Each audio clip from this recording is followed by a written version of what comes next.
Tuesday night, lights low, sparks fly. War report after dark, better fall in line. From WWE to TNA, AU to Spark. Vince the Prince from the Northeast set it off in the dark. OG Steve led the charge. Cat Al, Eric us, 9 p.m. Eastern. Acknowledge the ring, acknowledge us.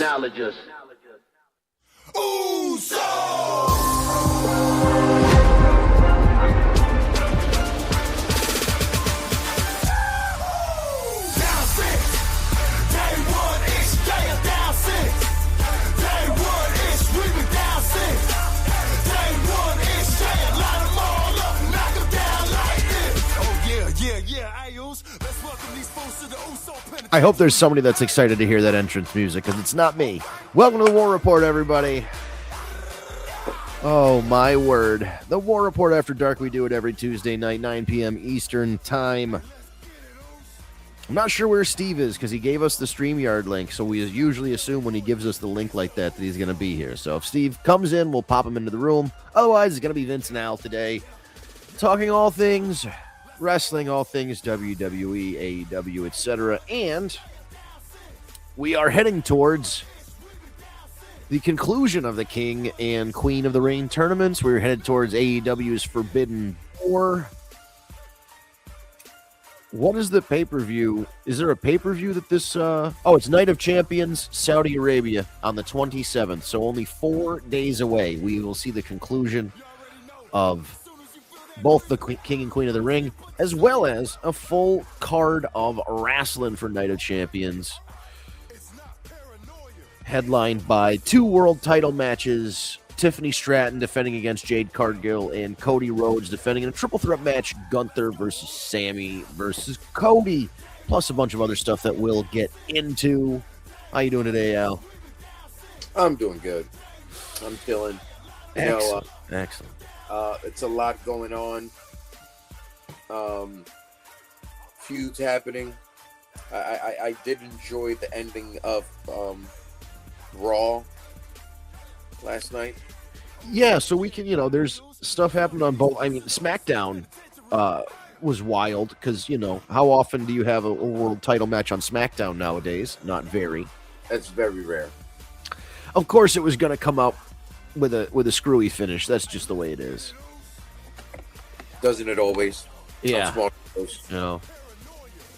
But although the one time it didn't end in recently that it didn't end like that was when Cody beat Drew, which is kind of why I was like, oh man, they're putting this on SmackDown. They're making everybody think Cody's going to retain because it's SmackDown and he's really going to lose. So I spent all day thinking he was going to lose that freaking match. I was hoping Gunther surprised the hell out of us and Sammy was the one screwing him.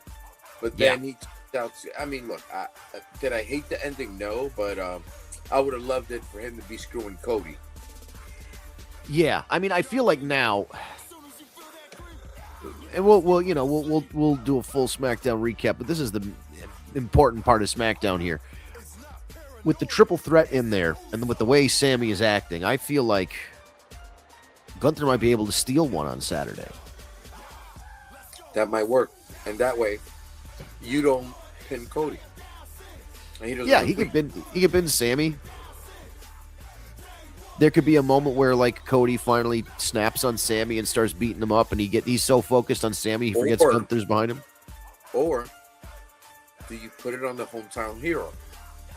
And he gets by Gunther, let's say, or Rhodes does the whatever his last move. What's his finisher? Cody, whatever. The Crossroads or the Cody Cutter? Yeah, the Crossroads, right? Yeah. He hits him with like 3 Crossroads in a row, and then Sammy just throws him out the ring or hits him with a haluva kick when he gets up from that, and he steals one, and he can get away and walk away with the belt. I would love that ending. Yeah, I agree. You could refresh it, Yeah. Oh, I think it would be great for Sammy because, I mean, he's had some really bad luck. Obviously has never won a world title. His biggest victory was against Gunther, WrestleMania 40. Was it 40 for the world title? Or not the world title, the IC title, rather. I think it was 40. Yeah, because it was 40 and then 41 Jay beat him, which, Jesus Christ, again, you have this big powerhouse of a guy and retired Losing to Goldberg. It's crazy. Oh. Losing to mid-carders. Yeah, and that's the problem with Gunther is they decide to give him these accolades. Final match for John Cena. Retires Gunther. Retires Goldberg. Made John Cena tap out in his last match. And then he just can't ever win the big one. Like, I know he's been world champion, but I'm saying, like, when it comes to a different tier of wrestler, because the guys he's beaten are like Damian Priest, Jey Uso, whatever. Guys you can beat for the fucking world title. But when Gunther gets up there against a guy like Cody, Cody's got his number every single time. So, and I don't like that. You don't think it has to do a lot with the old school thinking of, like top heel and top babyface always goes over kind of thing? Yeah, but here's the thing. The problem with Cody is that he very rarely faces like actual adversity. You know what I mean? Like, yes, right, Gunther's correct. a threat, but it's never like, if we really were like old school mentality, like if this was like 80s NWA on TBS, Cody would get his ass kicked every week, and they'd bring him out in the parking lot and he'd bleed, and he'd be wearing like a white shirt and like light gray pants, and he'd be bleeding and his whole face would be covered in blood. Like, or they'd steal something would happen where they'd screw him out of the title. He'd get caught in a roll up and somebody holds the ropes or somebody holds the tights, or he gets screwed, and then he has to chase after Gunther, because in the old school it was the heel who was always the champion because the thrill of the chase. And this is what they're not remembering, because Cody finished the story and then it got boring. Cody wins his title back from John Cena, and then what the fuck has he done with it? You know what I mean? It's like they think the belt needs to be on Cody because he's the top babyface. But the truth is, once he gets that title, he's like a dog that finally catches a car. He wouldn't know what to do with it once he freaking got it. And this is what happens, what I believe, when wrestling became mainstream, right? It's not ran by wrestlers. They don't understand what you just explained, right? Because they didn't grow up watching wrestling. And Right. they don't understand that works. And that's what we like to see. Our champions struggling. Like, look, like for instance, right? Like it just came to mind because you have him over your right shoulder, my left view. Shawn Michaels just no. Yeah. Think about when we got behind Shawn Michaels. The struggle of that man coming through tag teams, betraying his best friend. Yeah. Have one of the best spots ever in history that we still talk to when he threw him through the glass, the glass in the barbershop. Then he becomes arguably one of the best Intercontinental champions to give us arguably one of the best first matches ever, and still one of the best ladder matches of all time, if not the best. Right? Yeah. And struggled through that. Has a feud, by the way, my favorite storyline of all times, his storyline with Bret Hart. It was literally it was a novel told for male adults and little kids. It was two men going through it, and Shawn Michaels always came up short. I never remember Shawn Michaels beating Bret Hart outside of the time that he beat him in the Iron Man match. And the way people look, I'm a Bret Hart guy through in and out. That's arguably my first favorite wrestler. But even I wanted to see the Heartbreak Kid come on top out of that, right? That's storytelling. That's dragging it out.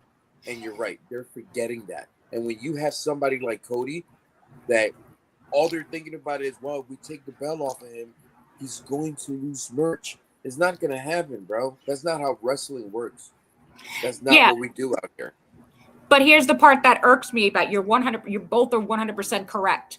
But here's the part that really irks me about that is that half of what you just described between Bret Hart and Shawn Michaels and that whole timeline, Triple H was a part of that timeline. Right. So Triple H knows what actually he should be doing to make those stories, but he's not. Is he really the one making those decisions? I was just going to say that. That's what I'm saying. But with the pull that he has, he should be making those decisions. Yeah, but Nick Khan worked the concession stand at WrestleMania 9. So obviously he knows everything about the wrestling business. And he was high school friends with The Rock. By golly, he should be the CEO of the whole fucking company. Oh, give me a break. It's stupid. Listen, that would be like, I don't know. Right? Yeah, like, it would almost be like a guy who they knew since like 1994 wanted to run the business behind the scenes, and everybody in the world and everybody in the locker room knew it, and he married the boss's daughter and is running the company anyway. Like, Shawn Michaels and Triple H had this plan from the jump, and if Scott Hall was still alive and if Kevin Nash didn't want to retire, they'd be running shit with him too. Like, that was the way that the Clique operated. They didn't. They wanted to take over the booking. They wanted to take over the whole thing, and they did it. Let me ask you this though: do you think that this deterioration, because again, the slope is getting worse? It was bad a couple of months ago, but it's obviously getting worse. Do you think Road Dogg leaving has anything to do with that also as well? Bro, I think Road Dogg got railroaded. They put all the blame on him. They took a couple bad quotes and put them on that show, Unreal, so that if anything looked bad on SmackDown or whatever, they can go, oh, it wasn't Triple H, it was Road Dogg. But now Road Dogg got fired. Now Tommy Dreamer got fired from TNA and they replaced him with Road Dogg. So I guess TNA sees some value in Road Dogg being their head booker. Huge mistake though with Tommy Dreamer though, because that boy is a genius. He is, he knows his stuff. He's been around the block a lot of times. Tommy's been with TNA since 2015, 2014, something stupid. He's been with them for a long, long time. I would say I have a hookup with Tommy Dreamer, but I lost it last week with acquaintances. Motto. Yeah. But the whole it just that blows my mind too. Nobody knows what we're talking about, but it's just like, listen, if you've had a friend for a long time, 13 years, and I understand 2026 is a weird year, but if we're losing long-time friendships over political stuff, what are we doing here, guys? What are we doing? Both ways. I'm just saying, everybody. You know what I mean? It's just like, come on. We got. But that rolls into wrestling too. But not to tie it in or whatever, but that rolls into wrestling too with a lot of the stuff, because that's why we got Mick Foley leaving, and we got people PO'd about Roman and Triple H being at the at the UFC. Which I'm sorry, whatever your stance is, you wanted to watch the UFC fights. Whoop-de freaking do. Go watch them. What's the big deal? What is the big deal? Yeah. What you're saying, Al? No, I just feel like it's no need for that, right? Like we could all agree to disagree. Like we all have different views on sports, right? Oh, we absolutely. Different views on fucking politics. But I don't even listen. I don't agree with you about Bret Hart. I can't stand the son of a bitch, but that's okay. Right. That's so funny. But we agree on Goldberg. Fuck him. There we go. Yeah. Fuck let me just see what's going on with these comments here. I mean, perfect thing right here. Tanya's in the chat and everything like that. Tanya can't freaking stand Drew McIntyre. I don't understand. I can. Yeah. Well, I get it. It's a preference thing or whatever. Like, I don't really like him either, but like her disdain for him is something on a whole other different planet. Love you, Tanya, but still. But yeah. So we'll go see. Hi, Tanya's here. Tara's here. Dave Rosca's here. What's up, Dave? I know. Well, he did give us an update that the New York Knicks, the NBA champions. Yes. Finally, 53 years. Yeah, that's something we can all agree on, baby. Took him way too long to do that. And now I don't know if you guys see or you even follow it. It's the draft, and Miami did it again. Miami traded half their team away to get Giannis and Bobby Portis Jr. Yep. They traded Tyler Herro and like 8 guys for 2. An 8 for 2 trade. Wild. They traded the whole starting lineup outside of Adebayo. That's crazy the whole to me. starting lineup and like 3 other bench guys. And right now their starting lineup is Giannis, Adebayo, Porter, and 2 JV players from the local Miami high school. That's what's starting right now in their roster. If you look it up in their Miami Heat.com or whatever it is, their website. Kevin Garnett and Chris Bosh need to turn their phones off. Is all I'm saying. They're gonna be like, I'm 50. They're like, we don't care. Get here. Boys, we're getting another ring. They go see a local poppy over there dribbling outside. They go like, "Hey, yo, what you doing? What you doing Sunday at 4?" They get that guy. What do they call him? The Wizard from Rucker Park with the Mhm. beard. He plays in Timberlands. Yeah, they can get him. Out there, get Cadillac, all of them. Tara does. Brett was a favorite wrestler as a child. Okay, for Tara and LeBron James are back. Could you imagine if they went after? He's in LA because of his son. He's not leaving, but man, that would be wild. Let's go through a couple of these SmackDown results here real quick. So Charlotte lost to Liv. Liv moves on to the finals of the Queen of the Ring, and that's it's her and Io as the final. So what do we think of this? Charlotte lost pretty quickly, and now we've got Liv versus Io. Who's winning that at Night of Champions? I feel like it's Io. I kind of got to agree with that right now, too, because of the fact even now we don't know. I mean, Liv was obviously okay last night, but apparently she sustained some type of minor injury also in a house show over the weekend. So I feel it's Io simply because that gives her the chance to go after her at SummerSlam for the belt. And that'll be the little rift they'll have. But she's not going after her best friend's belt. So I think that'll be the story heading into SummerSlam. It is weird that they have Liv, who's already got a title, competing in a tournament where the winner gets a title shot. But here we are. They want to make because she wants to be two belts. Right. Becky. Like, Yeah. Everybody wants to be two belts now that Becky did it. It's such an overused. Even I love Kevin Knight, but he calls himself Jet 2 belts, and he hasn't even won 2 belts yet. And it's like, Kevin, come on, let's calm down here. All right, and the match that everybody got bothered by on Friday night, I think myself included, I think everybody was annoyed. Jey Uso beats Javon Evans in the semifinals of the King of the Ring tournament to go to the finals to meet Oba Femi. What the fuck was that? Yep. What the? And I'm a Jey Uso fan. I still like Jey Uso, but that was bullshit. Yeah. We talked about this when they brought up Oba, Trick, and Javon. We're like, eventually one of them is going to fall off, and Trick's got a title, and Javon just lost to Uso, and Oba's going against Brock. So like, Trick, what are we doing with this guy? What the fuck? I mean, I'm not surprised simply because how much the Bloodline's been on TV the last couple of weeks together. So yeah. I Well, feel they're telling that story of like, go get the other title off of Cody.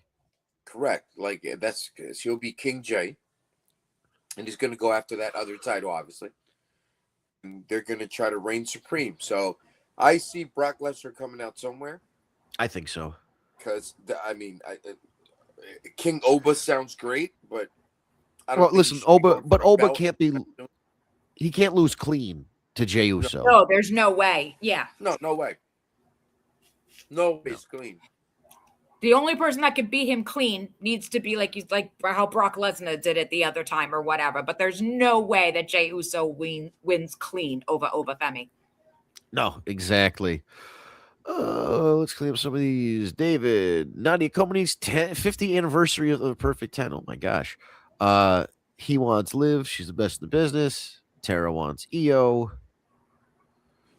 What happened? Why is everyone pissed? Well, why is everyone pissed? Because Jey Uso beat Javon Evans. That's all that needs to be said. if you hear Jey Uso talk for more than 20 seconds, he needs an oxygen tank, and that is also apparent in his wrestling. As they say, where's Tiny when you need him?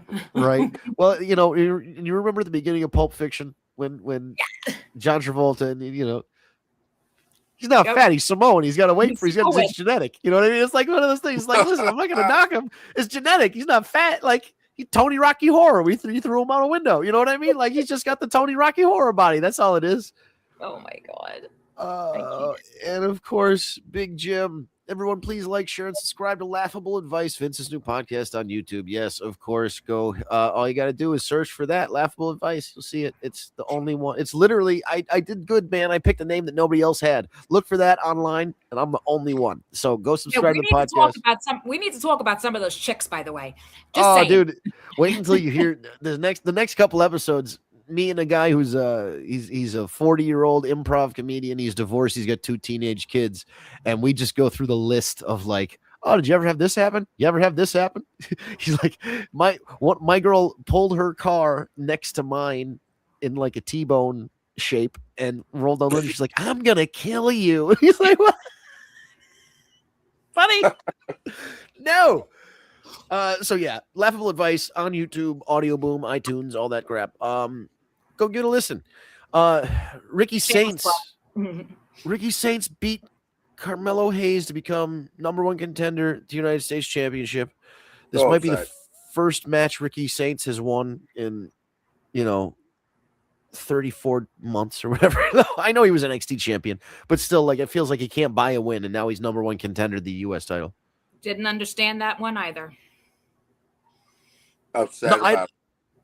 Well, because Carmelo Hayes, since right up before WrestleMania, has been screwed over. Something nasty. He 100%. missed Mania. He's he's another one. He can't buy a win. We had 2 guys who can't buy a win going head to head to see who's going to be #1 contender for a title. What? You're right. It's so true. And I'm pissed because, listen, Ricky Starks, not a bad wrestler, not a bad pro, whatever. He's fine. Carmelo Hayes has to be a decade younger than him and a foot taller and has more upside. What are we doing? But that's just it. You just hit the nail on the head. Ricky Saints is fine. Right. He's plateau. There's nothing spectacular about him that makes you jump. Yes, I want him to win. There's nothing that jumps out about him with me. Even when he was Ricky Starks, but even when he tried to cut that whole promo with Cope and AEW, it was flat. He does not. It doesn't. That was when he called him like Vanilla Dwayne Johnson or something. Dwayne Johnson, yeah. And he was like, and you dress like The Rock and everything. It didn't work. He is. And granted, I'm 40 already, so my eyesight might be a little off. But he is by far the smallest 6'5", 250-pound wrestler I've ever seen in my life. It's so true. It's so He true. wrestles a big man's game, and he is so little. His muscles are little. Like, he's just a little man. Did you say he's 6? How tall did you say he was? He's saying The Rock is, he's the guy, right? That he's the smallest 6'5", 250 guy I've ever seen. I thought he was the size of Rey Mysterio. Oh no, Ricky Starks is a short guy. I can't. Yeah, he's got to be what, 5'10", if that, on a good day. I don't even think he hits that. No, he has to. The WWE website says he's 6 feet tall, so he's definitely not 6 feet tall. No, he's 5'9". Yeah, that's 6 feet tall with boots and lifts. Like and the hair. Yeah. Oh no. Yeah. Oh no. I can even see it. Oh my God. Can I share this screen? How do I do this? Hold on a second. How do I do this? Share screen. He is so tiny, though. That's what I'm saying. I think they got Rey Mysterio at 6 foot too. Right. All right. So here we go. Let me see if you guys can. Let me. That's the minimum height limit. The guy's side, minimum height 6 foot. Okay, I want you guys to take a quick look at the boots on Ricky Saints. The reason they're saying he's 6 feet tall is because he's got 3-inch lifts on the bottom of his He's got about 2 or 3 inches on his shoes. That makes sense. Oh man, and they try and make him look like saddle shoes to distract, like an optical illusion to distract you from the Those are male heel. stilettos, 100%. That's like Robert De Niro. When he's filming The Irishman. He's got those shoes. It's not even the whole shoe. Look at the heels. The It is. heel It's just has more than the rest of the shoe of the rest of the lift too. You're right. Yeah, the heel has got an extra like a something rail there. stiletto. That's pathetic. Wow. Don't forget your Capizios, buddy. Oh my god. Capizios, oh my god. All that for 6 feet. That's a shame. Oh, Tara's enjoying it. Tara says Oh, hi to my no. dad. Oh, that's That too is funny. hilarious. All right, I will get the screen off the screen. That there. is freaking hilarious. Oh my god. So yeah, that happened, and the Priest and R-Truth beat the MFTs. Who cares? And then we had the triple threat match, and we talked about that. Where or not the triple threat match. Sammy was the special guest ref, leading into now it's officially a triple threat Night of Champions. That was very weird that they opened with that too. Yeah. They. Like, yeah. What is Cody the new Brock Lesnar? He needs to go on first so he can go home. I wonder if they did that to keep people, because like Bert Kreischer, stand-up comedian, said that he did some research about Netflix analytics, and if people aren't engaged within like the first 5 or 10 minutes of a show, they just turn it off. So he took one of his closing jokes and put it as his first joke in his Netflix special, so that the people who were just going to watch the first 5 minutes got one of his best jokes, and they were like, okay, I'm going to decide. So maybe they're thinking that lead with your world championship match, and people are going to stick around for the rest of the show. See, That's I get never that been with true. I get that with a comedy special, but I don't get that from a wrestling perspective, because Same. the first match isn't always what carries the entire show. So, and then you still had your qualifying King of the Ring match and your Queen of the Ring match. So why, even if the main event is first, would you not want to know what's going on into Night of Champions? So And it's that the doesn't world. fly. It's the world championship, and I know there were Correct. 2 now, but the world championship should be the main event. Absolutely. Absolutely. It will be. Yeah. It will be a Night of Champions. It was just it opened SmackDown. We have a title change on Raw. The Street Profits, for the 4th time, I believe, are WWE World Tag Team Champions, beating Braun Breaker and Austin Theory due to Seth Rollins being able to teleport in and out of the ring as he pleases, I guess. I don't know. He went out and then Braun, dude. You're Braun, forgetting Joe Hendry. Oh, and Joe Hendry, of course. You're forgetting my man.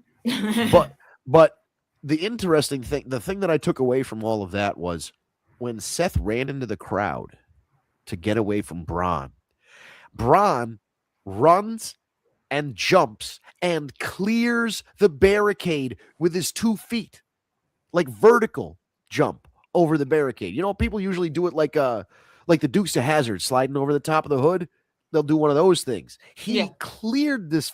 Holy shit. That must have pissed Seth off, considering that the first time with his Shield debut, he rolled over.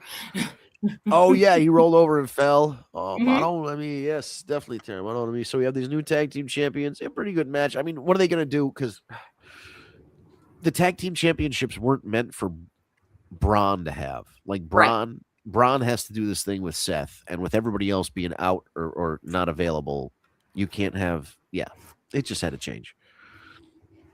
I wasn't upset by it.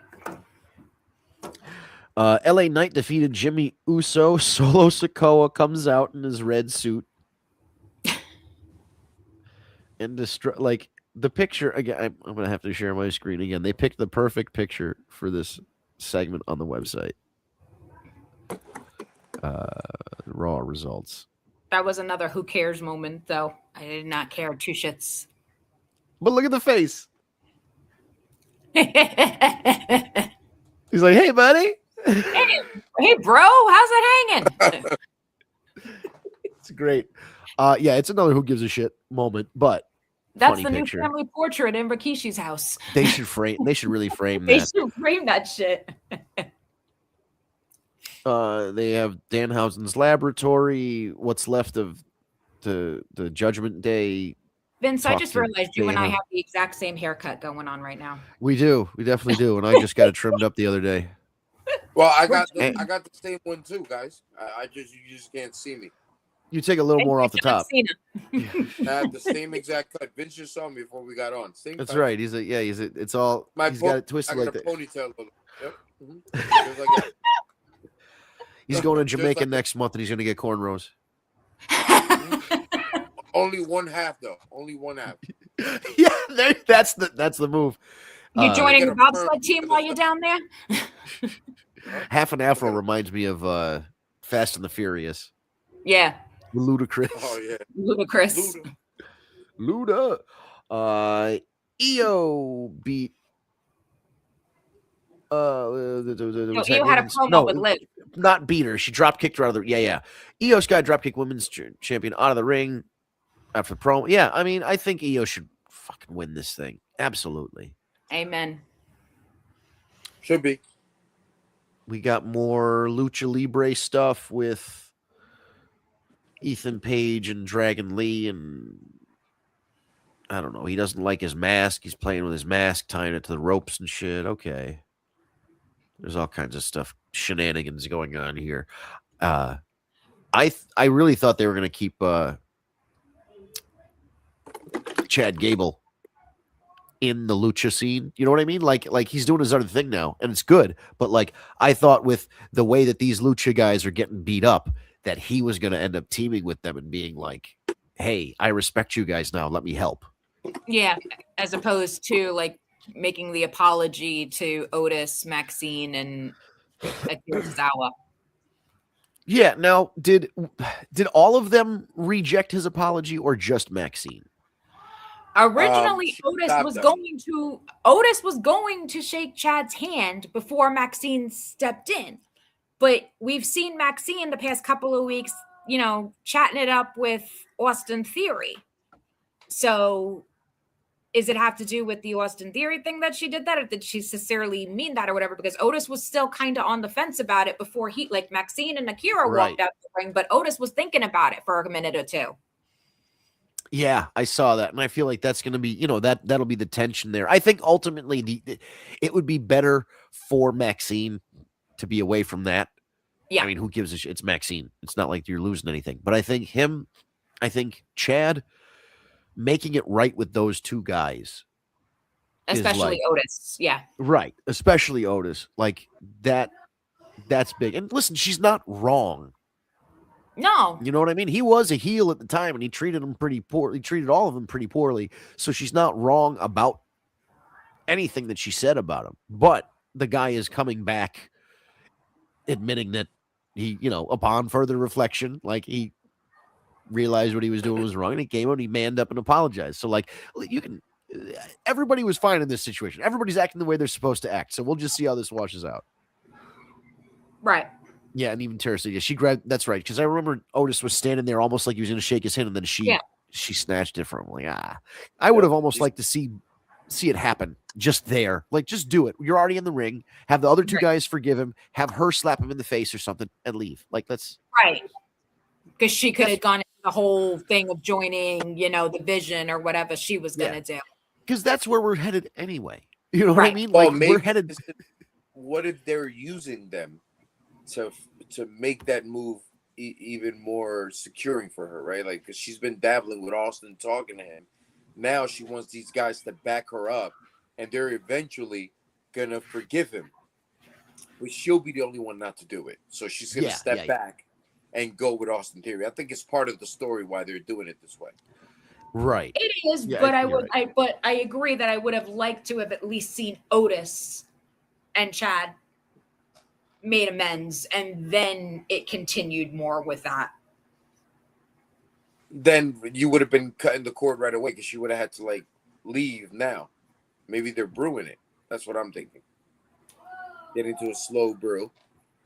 But this is the WWE. They don't slow brew anything. What do you mean? A-Town Down took 1.5 years to break up. One of them was injured. They should have been broken up 2 hours into the fucking. Yeah, very true. They were injured. Right. And we have should have been broken up the minute Kevin Owens knocked them both out with one fist. Yes. We have a tag team breakup on Raw. Yes, sir. Yeah. After failing to beat Paige and Brie Bella, Lyra Valkyria turns on Bailey. Babyface. I mean, it's been Babyface Bailey for a while, but this is nice. Like, this is real Babyface Bailey. Yeah, but what I don't understand is why she turned on her then when Lyra's the one that took the pin from Paige. It's not Right. like Bailey took the pin or they misstepped something or fucked something up. She took a pin right in the middle of the ring. So what the hell was the point of that heel turn right then and there? I think it's a hypocrisy thing. It's like, oh, well, you were holding me down. I would have won if it weren't for you. But she can say you all this took stuff. the pin. Exactly. Heels aren't always right. They lie sometimes. So she's going to be like, you were the one. Like, I would have won if you didn't do something. This is my house. Nope, Rampage. It's over, honey. Yeah, dude, she took that extra second and but that's the thing. She got cocky. Now we know. Led towards a heel turn. I don't mind it. I don't mind it either. It was nice to see her do it as opposed to everyone, because we all were assuming it was going to be Bailey that was going to turn on her. Same. It didn't bother me with the heel turn, but I'm just very confused as to why they did it that way when it was a clean pin in the center of the ring that she took the pin. I guess she's going to have a promo and explain herself. Well, now we're really fucked. and now we're really fucked. Because now we got to listen to her. She can't cut a promo as a face. How the fuck is she going to cut a promo as a heel? Maybe it's easier for her. Less pressure. She could be a prick. And maybe she is a prick in real life. Who knows? Maybe she'll stop into the ring now. Oh, I actually I have a suggestion for that. Do you guys remember the old Hanna-Barbera cartoon Birdman? Oh no! Oh my God! You're right. Birdman was a superhero that was a bird. It was like Batman, but he was a bird. Yep.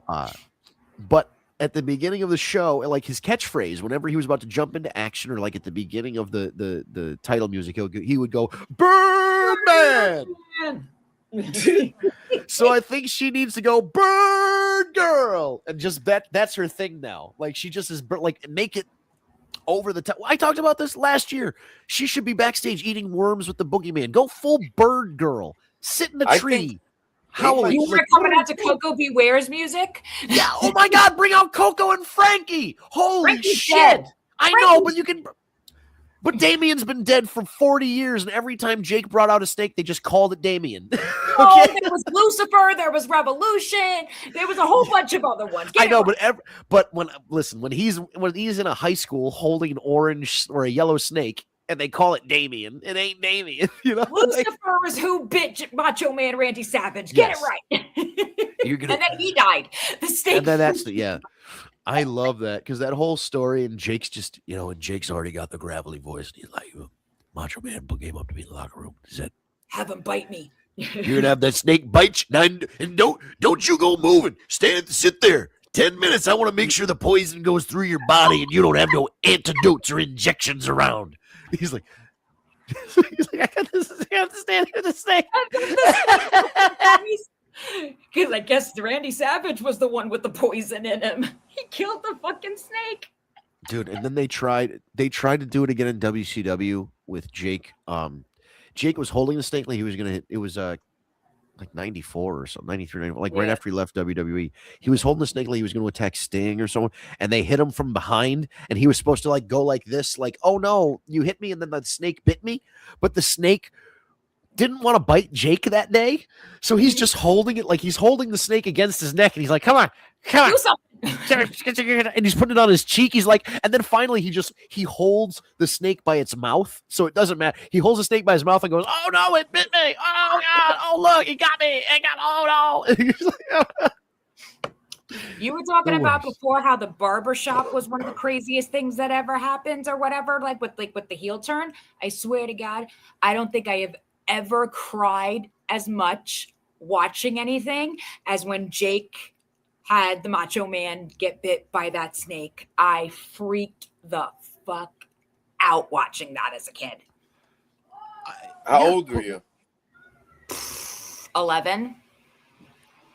Whoa. 11. But don't forget, I've always had snakes as pets. I had a snake at that point. So I've always been around snakes, but just something about that. I called my dad at work crying hysterically. Because it was real. Yeah. Like, aside from the fact, like, you can't fake a snake biting somebody like that. It bit him. Yep. I wanted my dad to get rid of all the snakes. I had 4 snakes at the time. I didn't want them in my house. I mean, think about it. I had to be like 5 or something like that. So, shit, for me, I was sick. No, I had to be older. I remember that. So I had to be like 7, 8, something like that. Yeah. What year was that? 91.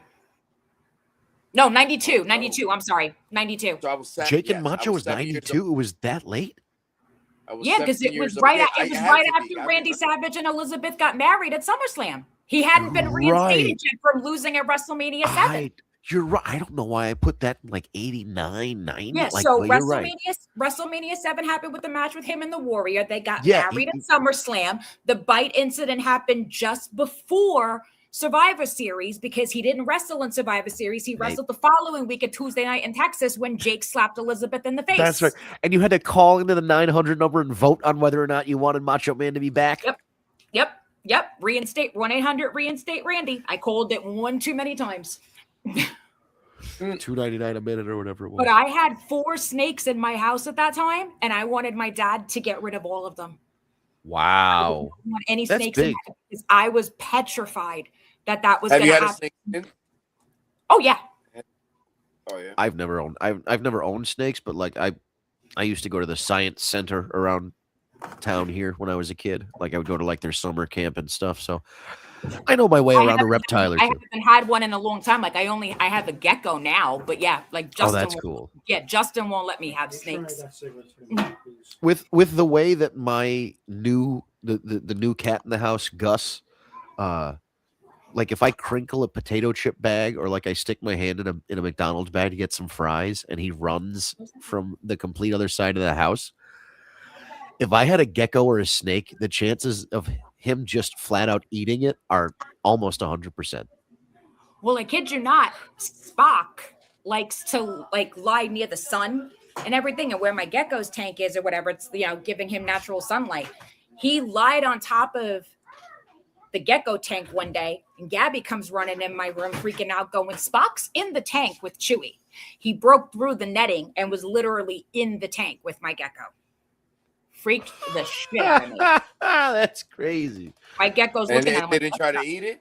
Nope. My gecko looked at him like, what the fuck are you doing in here? And Spock's looking around like, how the hell did I get in here? Well, that's so nice. He probably knows, like, yeah, I can't eat that. No, if my cat Leia got in that tank, Leia would have eaten him to thy kingdom come. Leia will fight anybody. Leia fights the damn dog. Oof. Leia would have walked there with barbecue sauce, like you rang. Yeah. For real. Yeah. And last but not least, Obafemi Jey Uso face-to-face before their big King of the Ring final showdown at Night of Champions with a world title opportunity on the line at SummerSlam. Oba has not declared who he would go after. Jay has made it clear that he's going after Cody if he wins. But I want to throw this at you. No, hey, he threw some shade at it. He said it. He said, you're not the one in your family or something I'm looking for or worried about or something like that. So right away, that tells me if he were to win, is the tribal. Going after the big. I don't see him winning. No. And I honestly, I think the whole Jay challenging Cody thing is going to end up being a swerve because you've already got tension, always with the Usos and Roman. But then you've got Jacob in the mix now. And Jacob is higher on the totem pole here than the Usos are now. So maybe Jay takes Roman's words of encouragement and turns him around. And he's like, you said all this stuff and I need to do X, Y, and Z to become head of the table. Well, I'm going to challenge you. Jey Uso is the only one that does have a pin on Roman Reigns when Roman Reigns was champion because Roman Solo took on Jay and Jimmy, and Jay got the pin on Roman. Yeah. So I don't know. I think we're all kind of on board here. Let's go to the Night of the Champions list. We're all on board. We think as much as we don't want it to happen, Obafemi's losing, probably due to interference by Brock Lesnar, which will then further the Brock Oba feud to SummerSlam. And then we see what happens with Jay. Here's my question. Do you really think that Brock's going to go all the way to Saudi Arabia just to crash one match? He hates going. He hates going to begin with, though. He hates going to begin with. And that's why I think he's going to do it, because everybody knows Brock doesn't like to travel. So the ultimate Vince Russo swerve, bro, is you fly Brock Lesnar in for a 30-second appearance in Saudi Arabia and blow people's minds. Because that was the thing about back in the day. For all of the crap Russo gets and the Attitude Era gets, stuff shocked you. Things that you thought weren't going to happen happened. Like now whether it's the internet or Netflix Unreal or whatever, we know everybody's personal lives. We know their schedules. We know, I mean, they post a graphic showing Roman Reigns and the dates he's going to be on Raw and Cody Rhodes and the dates he's going to be on SmackDown. We know everybody's schedule at all times. So it's become, even that WrestleMania 35 we went to, Brock and Seth opened the WrestleMania. Brock lost in like 3 minutes and then went home because he just wanted to leave. Like he demanded that his match go on first so he could go home. Like that's just Brock. So we go in knowing this. And if they really want to shock us, pay him the money. Make him show up for 30 seconds in Saudi Arabia. That's all he needs to do. And it would blow everybody's mind. Everybody go. Is he scheduled for Raw? I hate to tell you that dearly departed Hulk Hogan has had a match on Raw more recently than Brock Lesnar. We have literal dead people who have wrestled on Monday Night Raw more recently than Brock Lesnar. Isn't it like 23 years or something? Yeah, it's something stupid. I was going to say it's like 2002 I just saw it. or 3. 23 years the last time he wrestled in a Raw. Are you serious? I just saw something today that it was like a bunch of weird facts. It was like weird facts that'll trick you out in wrestling. For some reason, that's the only one I could remember right now, but there was some weird shit in there. Huh. Oh, I got he another just one. He was on SmackDown a lot. Who was it? There was a group. There was some group that was a foursome that they never had a match together. Last televised match on WWE Monday Night Raw took place July 22nd, 2002, when he defeated Tommy Dreamer in a Singapore Kane. Tommy Dreamer in a Singapore Kane match? That's how long this shit was. Oh my God. Shit. Oh. Al, who was in the group you were saying? You had a group of 4 people? No, it was some group stuff. It was like a group that supposedly it was a foursome and they never wrestled a 4-way match before, like 4-on-4 match before, and it was like a stable. Oh, the Nation of Domination.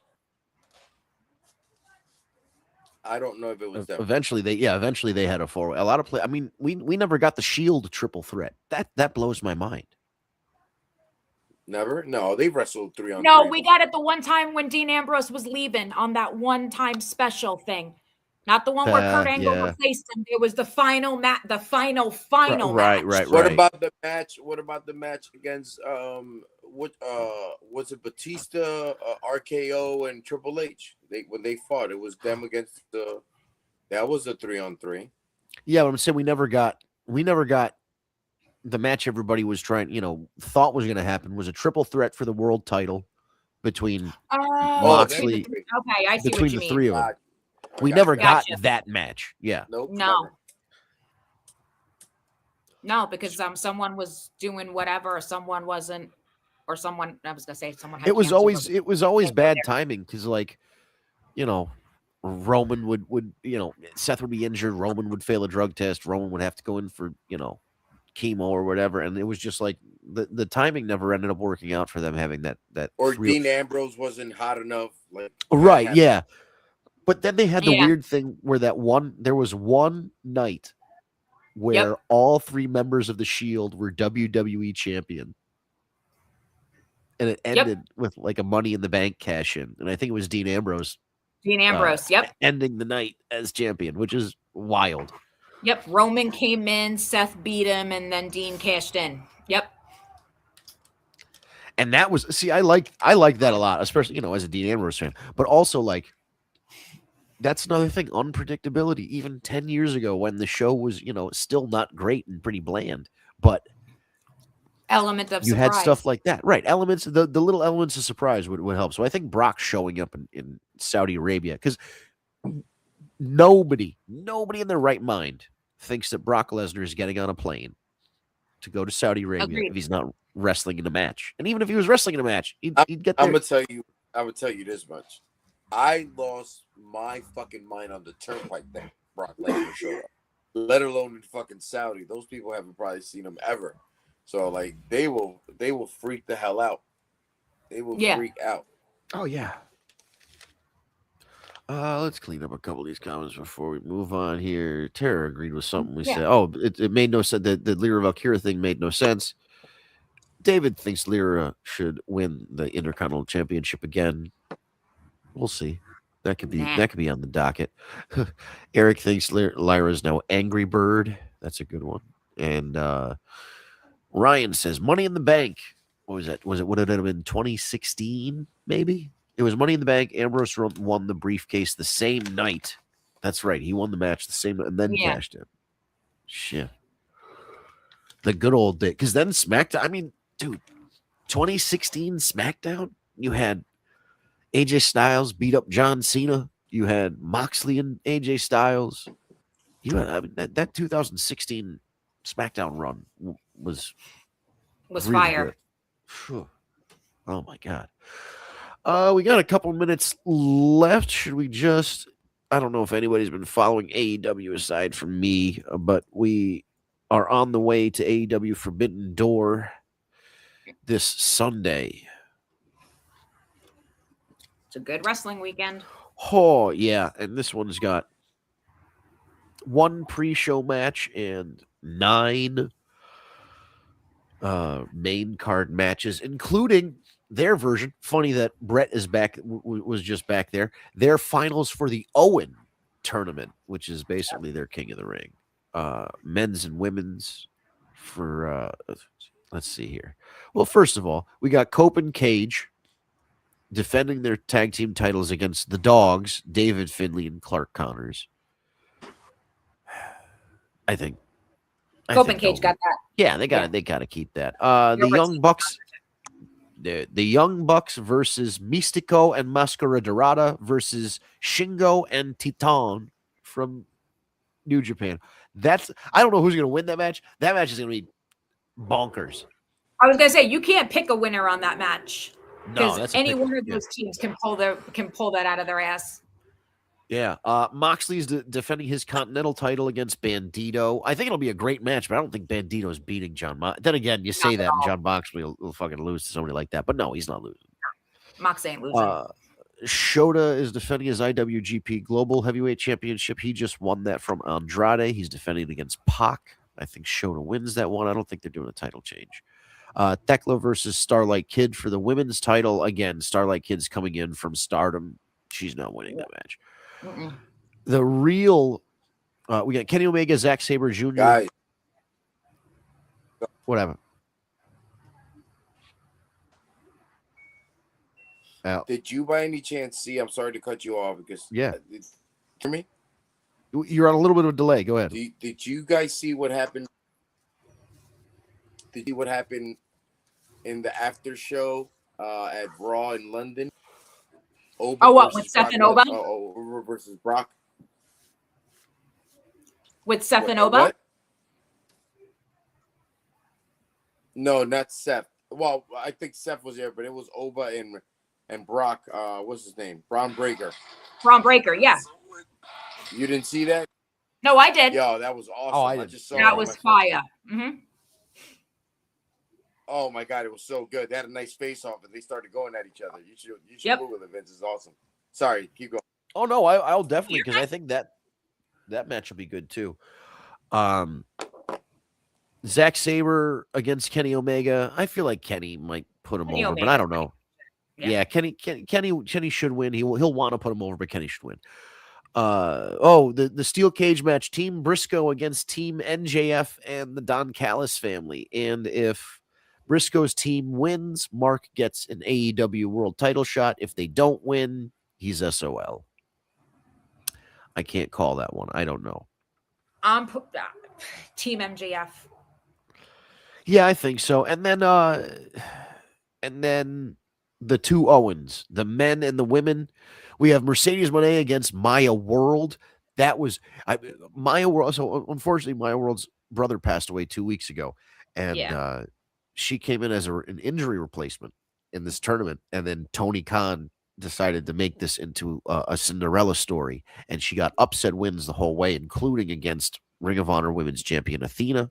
So she goes in against That was former one hell of a match. dude, and because I've seen Athena do this so many times where she wrestles these girls like Billy Starks, and like they look good, and we're like, oh my god, they almost won, and then she just hits that O face and pins them clean. So when she hit the O face, I'm like, oh, this match is over. 1, 2, the best kick out at 2.99999, and I was like, oh, she's gonna.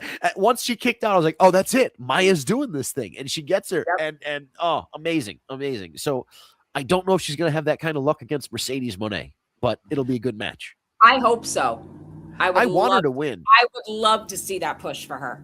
But I think with the title shot being at All In on the line, they're going to give it to Mercedes so they can have like a big matchup of, whoever they decide versus Mercedes. And then the men's, I think we all know the finish to this one. Will Ospreay, Swerve Strickland, men's Owen. It's got to be Will.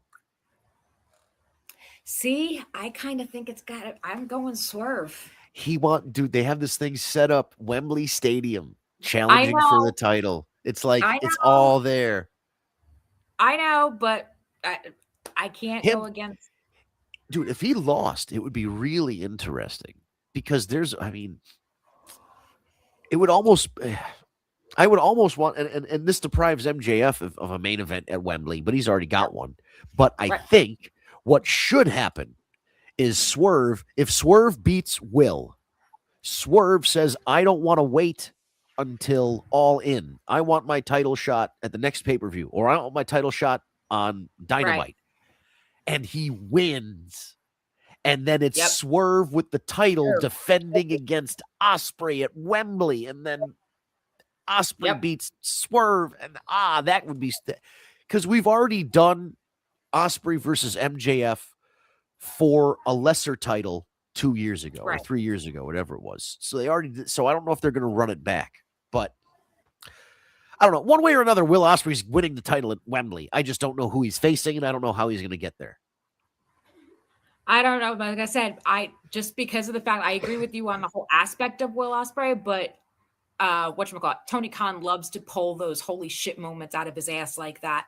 So because the momentum is so in for Will Ospreay, that's kind of why I'm going Swerve. Because, like I said, like you're saying, like, the holy shit moment would be Brock showing up for 30 seconds. The holy shit moment is going to be, wait, did Swerve really just win?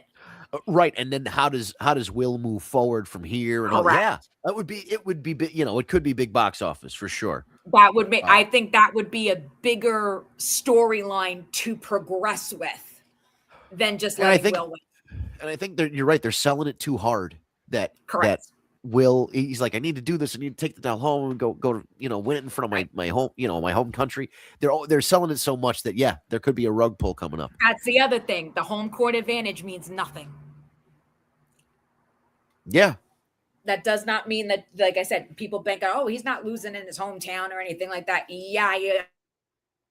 Montreal screw job. Sure, it can happen.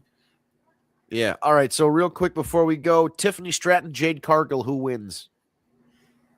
Tiffany, unfortunately. I don't give a shit between either one of them, but I'm saying Tiffany Stratton. What do you think, Al?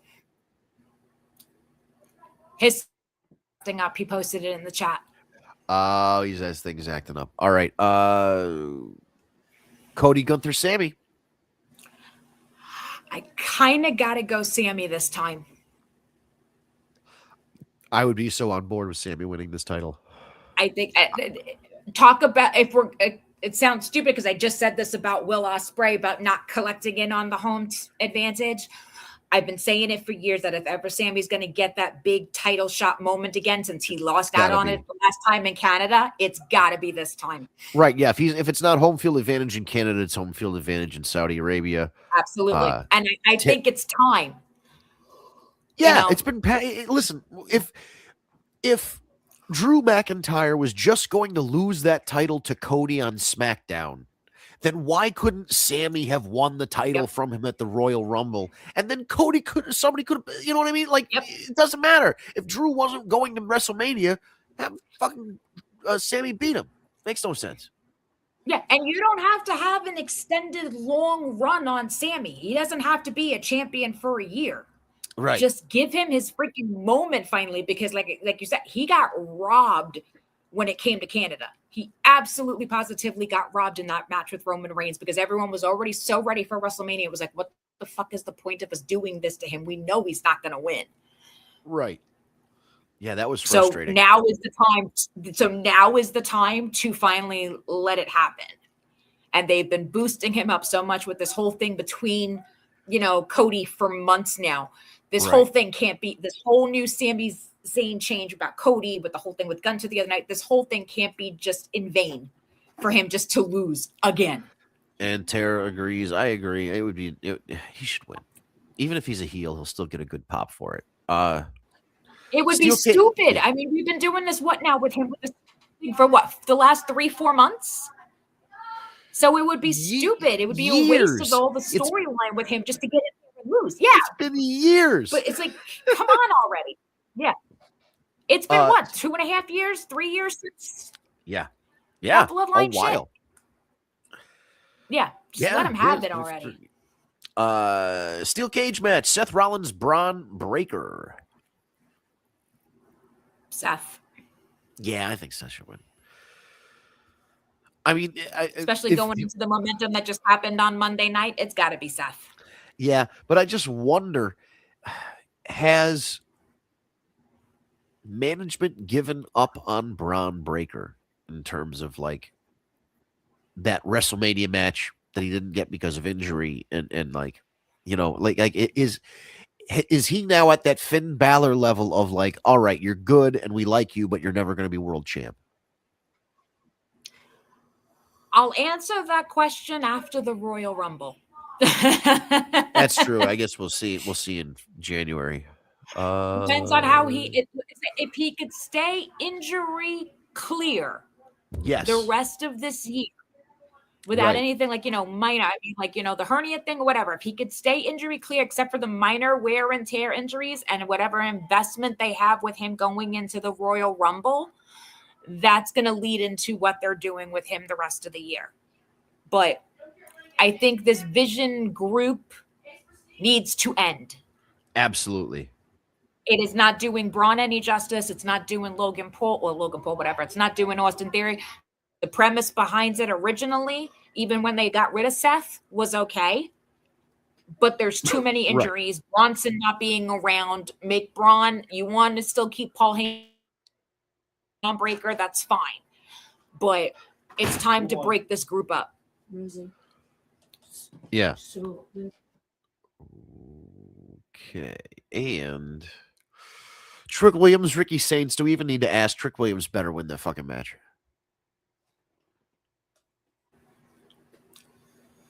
I'm sorry, what'd you say, Speedy? Trick Williams has to win this match. He has to beat Ricky Saints. Like, there's no shot Ricky Saints becomes a U.S. champion on Saturday, right? Especially since he just got married 2 days ago. Yeah. Let's see here. We talk about Io and Liv. What's that? He's forgoing his honeymoon with Liv to go with Lash to go to Saudi Arabia. You better let him keep the title. Jesus Christ! Wow. They just got married on Sunday. There's no time off. They literally just got married on Sunday. And where's your honeymoon? You're going to Saudi Arabia. I mean, hey, maybe they can find somewhere nice. Hang out there. There's got to be some nice places to hang out in Saudi Arabia. I would hope. Probably, And but then we talked about Jey Uso and Obafemi. We talked about Io Sky and Liv Morgan. We kind of know what we think is going to happen. We think Io should win, and we think, as much as we want Oba to be king of the ring, that Brock Lesnar is going to come back, or something Wait. else, maybe But here's the Bloodline. other yeah, but here's the other thing: these two matches are on the pre-show. The King Which and one? Queen crowning is happening. Both of them, the King and Queen matches are happening during the pre-show on ESPN. They're not happening during Night of Champions. So they're going to have so during the count. So it's airing. That's the free part of the show. There's only 6 matches. 2 of them are on the pre-show, and 4 of them are on the main. Oh my god. Yep. Oh, okay. All right. That's fine. That's fine. But that would be another thing, because they did that with Oba and Brock for WrestleMania to get people to tune in to the rest of that night. Maybe they do it again. Brock comes out on the free show. You're like, oh my God, anything can happen. Let me pay $30 a month to ESPN for this stuff. You are frozen, Cat. All right, I want to knock you out. And if you come back, come back. Al, I knocked out too. It's just me. I guess with just me, I'll close it up. We have been doing this over an hour. Tune into my new podcast, Laughable Advice. It's on YouTube. It's everywhere else. Just Google it. Laughable Advice. Comedians on a panel talking about real relationship problems. We crack a couple jokes. We give some advice. We tell some stories of our own. If you want to listen to more of the War Report After Dark, you head on over to your either Facebook or YouTube for our live streams. If you type Tag Me a Date into your search bar on Facebook, you'll find our page. Hit the thumbs up or the follow button, and the live stream will show up in your news feed. If you go to YouTube, type Tag Me a Date in the search bar, you'll find our channel. Hit the subscribe button, and it'll send you a notification on your phone or tablet. We're 30 minutes from going live. Terry just said, I don't get ESPN. Does that mean I'm going to miss it? Yeah, I mean, there are other ways, I suppose. There are extracurricular ways to watch it, but yeah, the show, the pre-show, the first hour is on ESPN, and then the rest of it is, I believe, on ESPN Plus, just like WrestleMania was this year. If you prefer, or no, follow us on social media at Tag Me a Date, no spaces. That's Facebook, YouTube, Twitter /X, and Instagram. If you go to TikTok, type in The War Report Podcast and hit the follow button. We post shorts and reels on social media from what we discussed at last week's show to prepare you for next week's show. And last but not least, if you prefer an audio version of this podcast instead of the video version, you can go to your favorite podcast app, Stitcher, SoundCloud, Spotify, Google Play Podcasts, Apple Podcasts. Type in The War Report, type in Tag Me a Date in that search bar. You'll see our lovely logo that is in the top right-hand corner. I can almost touch it. Boop. All right, that's the logo you look for. You hit the subscribe button. Steve or Ryan will grab the audio overnight in between Tuesday and Wednesday. You get your MP3 file. As long as you're subscribed, it'll just send it right to your phone or your tablet. You don't have to do anything, so you can take it on the road with you. If you're traveling, if you're doing work, if you're doing laundry, or whatever it is that you need to be listening to podcasts. And let's see. All right, Kat, you're back. Anything you want to say before we head out tonight? No, that's it. I apologize, sweetheart. My Wi-Fi was going crazy. That's all right. It seems to be the night of I don't know, because we were expecting Steve. I didn't see Steve. Al started cutting out. You cut out. So it is what it is. That was I got through the actual hour that made it. Was supposed to be the show. This is overtime. Right, exactly. No, we made it. We did it. You were lagging a little bit there. So but yeah, guys, thank you guys so much. Yeah, I know Tara. So Tara doesn't have ESPN. We're gonna have to find a way to get her to watch the show on Saturday. And with that, I guess we'll pack it up. on behalf of Steve, who's not here, and everybody else, I'll see you guys next week for another edition of the War Report. Have a great weekend or a great week.